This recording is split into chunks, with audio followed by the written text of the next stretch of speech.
The Melon Heads are mostly an excuse for teens to get drunk and to go in the woods. It's a safety hazard, so it's understandable why the cops would try and stop people from trying to find the Melon Heads. Despite that, teens still say that it's because they're trying to cover something up. My friends, Darren, Brian, Lucas, Mark, and I decided to have a fun Friday night by going into the woods and trying to find these Melon Heads. We had to evade the cops, but really that just added to the fun of the night. When we arrived, Brian commented on how creepy everything was. He was met with the normal high school insults. We gathered our flashlights and took off into the woods. We were all just having fun, and at this point, we weren't even really caring about the Melon Heads. As we walked, we could hear rustling in the bushes beside us. Darren shoved the smaller Lucas near the bush, forcing him to see what it was. The scent of something dead began to form in the air. Lucas pointed his flashlight into the bush, and he saw a dead possum. He commented on how gross it was, but we kept moving. All throughout our nighttime stroll, we tried scaring each other by saying "What's that?" or "Does anyone hear that?" After about 5 seconds of silence, we would all break out laughing again. But eventually, Brian shoved Mark after he tried to scare us.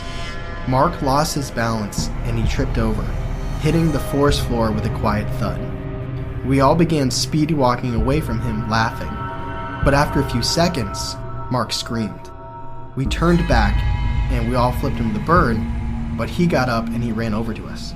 He told us that he saw a Melon Head standing behind a tree. None of us really believed him, and we all just laughed at his claim. But he seemed really eager to leave.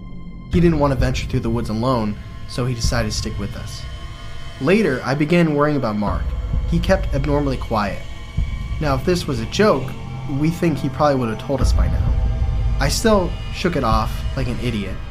Strangely, we kept seeing more and more animal corpses, and they were always mutilated, and they smelled awful. Eventually, it got so strong that we had to resist the urge to throw up.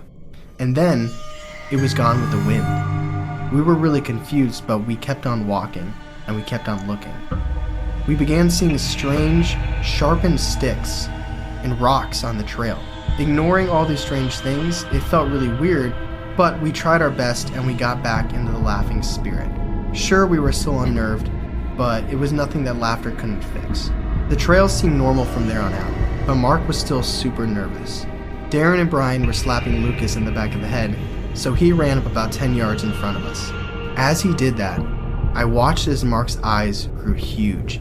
He tried to call it to Lucas, but then Lucas paused, and we all ran up next to him. We were greeted by the sight of some sort of house made out of sticks. The house had dead animals inside.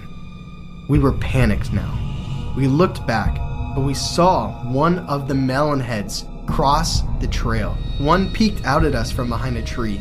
Now, we were all athletic kids, so we could run fast, and we did, out of there as quickly as we could. We ran into Darren's car, and we shut the doors. We didn't even bother buckling up as we sped away from the spot in the forest where we were. We went a little too fast, actually, and a police officer pulled us over. Honestly, in that moment, we were happy just to see another human. He opened our window, and he saw our scared faces. He seemed worried at first, but then had a smug look on his face, because he knew that we were looking for the Melon Heads.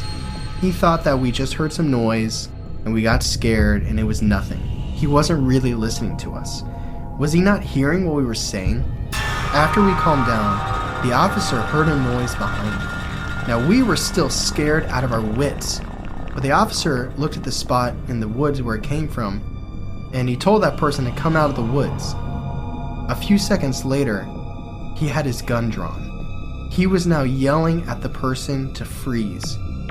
Then, a small, sharp rock flew and it lodged itself into the officer's forehead, and the blood actually splattered on our window. Without missing a beat, we sped off. I decided to be brave, and I actually took a look back, and I saw something that I promise I'll never forget. It was a Melon Head standing over the officer's body. It brought out some sort of rock-like dagger, and it began cutting off the officer's limbs. The local newspaper reported on the missing officer, although they never found his body. But me and my friends, we know what happened to him.